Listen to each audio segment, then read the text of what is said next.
Most gardeners wait until late spring to start planting. They walk into the garden in April or May, put a few seeds in the ground, and hope the plants will somehow catch up before the summer heat arrives. But by the time they start, they've already lost one of the most powerful advantages a garden can have: time. March is the month when that advantage begins. The soil is waking up, the days are getting longer, and plants that go into the ground now have weeks to establish roots before the intense growth season begins. If you use this window correctly, your garden doesn't just grow, it explodes with food all summer. If you're watching this video, you probably want one simple thing: a garden that actually produces food consistently instead of a few random harvests here and there. You want beds that stay productive, plants that grow strong before pests and heat arrive, and a system where something is always ready to harvest. The good news is that a huge part of that success comes down to what you plant right now in March. Over the years, I've tested many crops in early spring, and some clearly outperform the rest. These are the vegetables that establish early, grow aggressively, and keep producing well into summer if you give them the right start. The first crop to plant in March is potatoes. Potatoes are one of the most forgiving and productive crops you can grow, but timing matters more than people think. Planting potatoes in March allows them to develop strong roots while the soil is still cool and moist. That early establishment is what leads to bigger harvests later. The biggest mistake gardeners make with potatoes is planting them too late. When potatoes go into warm soil in late spring, the plants rush through their growth cycle and produce fewer tubers. Instead, plant seed potatoes about 4 inches deep in loose soil, spaced roughly 12 inches apart. As the plants grow, mound soil around the stems. This encourages the plant to produce more potatoes underground and protects developing tubers from sunlight. The second crop you should start in March is peas. Peas thrive in cool weather and struggle once temperatures climb. That's why planting them early is essential if you want a long harvest window. March planting allows peas to grow steadily during mild spring conditions, producing pods before the intense heat arrives. A common mistake people make with peas is planting them too shallow or forgetting to give them support. Pea vines naturally climb, and when they're allowed to grow upward on a trellis or fence, they produce more pods and stay healthier. Push the seeds about an inch deep in moist soil and install a simple support system from the start. The third crop is carrots. Many gardeners think carrots are difficult, but the truth is they just require patience and the right soil conditions. March is ideal because the cooler temperatures help carrot seeds germinate slowly and evenly. The biggest mistake people make is planting carrots in compacted soil.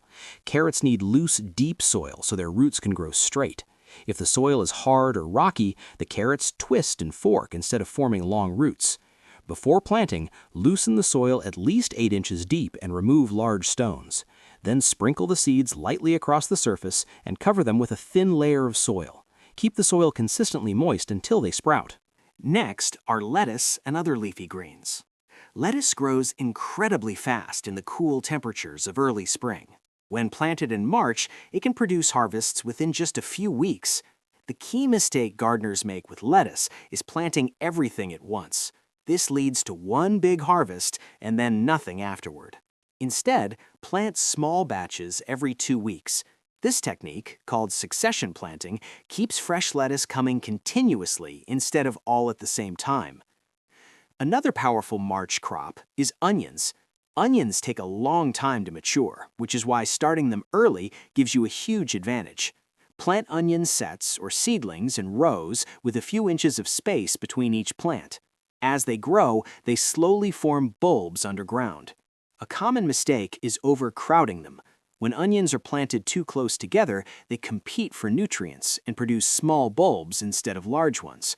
Giving them enough spacing ensures they develop fully.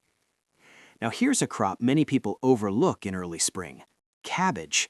Cabbage thrives in cool weather and develops strong heads when planted early.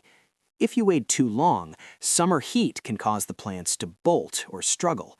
Plant cabbage seedlings in March with about 18 inches of space between plants. One mistake gardeners often make is forgetting that cabbage becomes large. When planted too close together, the plants compete for sunlight and airflow, which can lead to disease problems later. The seventh crop to plant in March is radishes. Radishes are one of the fastest vegetables you can grow. Some varieties are ready to harvest in as little as 3 to 4 weeks. That makes them perfect for filling empty garden space early in the season. But radishes have one major weakness. They hate heat. If planted too late, they become tough and spicy instead of crisp and mild. By planting them in March, you give them the cool conditions they need to develop properly. Another important crop for March planting is spinach. Spinach loves cool soil and short days. When planted early, it grows thick, dark green leaves packed with nutrients. But if you wait until late spring, spinach often bolts quickly, sending up flower stalks instead of producing leaves. To avoid this, plant spinach seeds directly into the garden as soon as the soil can be worked. Keep the soil consistently moist and harvest outer leaves regularly so the plant continues producing. The ninth crop is beets. Beets are incredibly versatile because both the roots and the leaves are edible. When planted in March, they develop slowly and evenly, producing sweet, tender roots. The biggest mistake gardeners make with beets is planting them too deeply. Beet seeds should only be planted about ½ inch deep. If they're buried too far down, germination becomes weak and uneven. The final crop on this list is kale. Kale is one of the most resilient vegetables you can grow. It thrives in cool temperatures and becomes sweeter after exposure to mild frost. Planting kale in March allows it to develop strong plants that continue producing leaves well into summer. One mistake gardeners often make is harvesting the entire plant at once. Instead, harvest the lower leaves gradually. This encourages the plant to keep producing new growth for months. Now here's something important to understand. Planting these crops in March isn't just about getting an early start. It's about creating momentum in your garden. When plants establish early, they develop stronger roots, better resistance to pests, and more consistent growth throughout the season. By the time summer arrives, these plants are already mature and productive. If you imagine walking into your garden in early summer and seeing full beds of potatoes, peas climbing their supports, rows of carrots developing underground, and leafy greens ready to harvest, that success started months earlier with the decisions made in March. And this is what separates highly productive gardens from gardens that struggle. The timing of planting matters just as much as the plants themselves. A mistake many new gardeners make in March is planting everything at the same time without thinking about spacing and timing. When crops grow too close together, they compete for sunlight, water, and nutrients. The result is smaller harvests, even though the garden looks full. Instead, think of your garden like a system.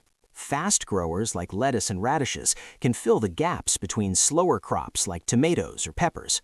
By planning spacing carefully, you turn the same small garden into a much more productive food system. Another mistake is ignoring soil preparation. People often focus on the seeds, but forget that soil is where the real harvest begins. Before planting your March crops, loosen the soil and add compost or organic matter if you can. Even a small improvement in soil quality can dramatically increase yields. Healthy soil holds moisture longer, feeds the plants naturally, and protects roots from stress. This is one of the biggest differences between beginner gardens and gardens that produce food all summer. Watering habits also matter more than most people realize. Many gardeners water lightly every day, which actually creates weak, shallow roots. Instead, water deeply but less frequently. This encourages roots to grow deeper into the soil, where moisture lasts longer. Plants with deep roots handle heat better and continue producing when temperatures rise later in the season. That single change can make a huge difference in how productive your garden becomes. And remember why you're watching this video in the first place. You're not just planting vegetables, you're building a garden that can feed you for months. When you choose the right crops, plant them at the right time, and avoid these common mistakes, even a small backyard can produce an incredible amount of food. March is one of the most important planting windows of the entire year, and using it properly can completely change how much your garden produces this summer. If you enjoy learning practical systems like this, simple strategies that turn a normal backyard into a productive food garden, make sure you're subscribed to Science Garden. I spend a lot of time researching, testing, and organizing this knowledge so it's easy for you to apply in your own garden. If you want more guides on self-sufficient gardening, high-yield backyard systems, and practical ways to grow more food at home, Subscribe now and join the Science Garden community.